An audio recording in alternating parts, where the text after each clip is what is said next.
So, ayun nga, naputol yung video ko kasi umuwi na kami, pinick up ko yung anak ko eh. So, ayun, kumbaga, kanina, nagda-drive man lang ako pauwi from Morley, MV Philippine Store, pauwi ako. Sobrang sama talaga ng loob ko. Kahit naman siguro sino, pag ganung sitwasyon, kung ikaw yung nasa sitwasyon ko, ganun din yung mararamdaman mo. Maiyak ka, buti na lang, tumawag sa akin yung friend ko, tumawag yung partner ko. Kumbaga kahit papano, nag-okay yung pakiramdam ko. Kasi wala talaga akong, wala ako sa kondisyon mag-drive. Lalo na mainit, tapos ganun, masama yung loob mo. Although sinabi naman sa akin nung owner, isa sa owner ng store na mag-iwan ko pa din daw kasi nabibili naman siya. No, it's not about that eh. Kaya hindi na ako nag-iwan. And I'm gonna pull out all my stocks there. Kasi sabi ko, ipupull out ko siya pagdating ni Arnold next week from work. Ipupull out namin siya and yung dalawang glass na shelves namin doon. Kasi, kumbaga, sabi ko, ayoko makipag-agaw. Kasi, kumbaga, bahala na sila. Kung gusto niya doon kumuha, kasi the moment na tinanggap niya yon, so, wala na yung doon eh, wala na yung respect doon. Hindi yung, hanap buhay lang to, walang personalan. No, it's not that. Kasi ako, nag-create ako ng good relationship between me and yung owner ng store at ng mga restaurants na dinadalhan ko dito sa Perth. And even yung mga downlines ko, yung mga resellers, silver and gold, nag-create ako ng good relationship.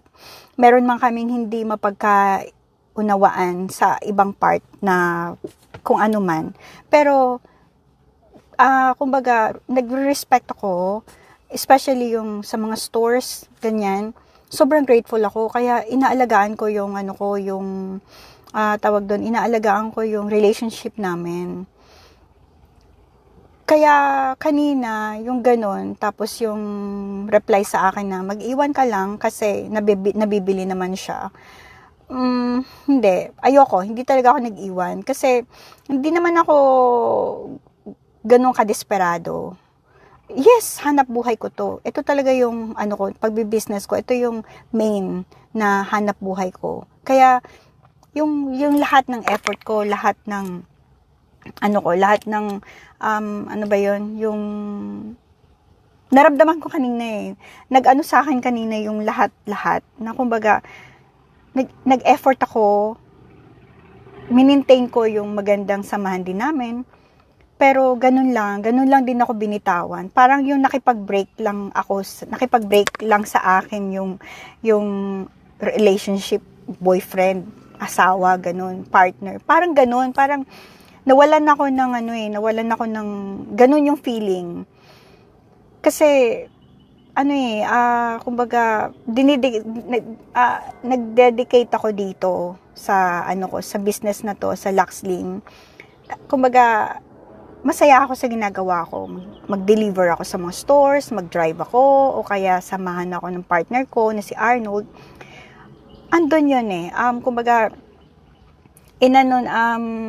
kasi ito yung isa may source of income ko sa pangangailangan namin ng mga anak ko, kung ano kailangan ko, ganyan. Although may work naman si Arnold, pero syempre, hindi ako makapag-work eh, and hindi ko kailangan i-explain sa lahat sa inyo kung bakit. Pero, yung mga nakakakilala sa akin na tao, alam nila kung ano yung reason, kung ano yung pinagdadaanan namin, bakit hindi ako nakapag-work. Alam nila kung ano yung struggle ko, kung ano yung mga sa ilang taon na pinagdaanan ko, namin ng mga anak ko, kung bakit hindi ako nakapag-work. Hindi ko na kailangang isalaysay dito kasi enough na sa akin yung mga taong nakakaalam ng katotohanan. Kaya kumbaga, masama talaga loob ko. Na ako na bypass ba? Nabastos?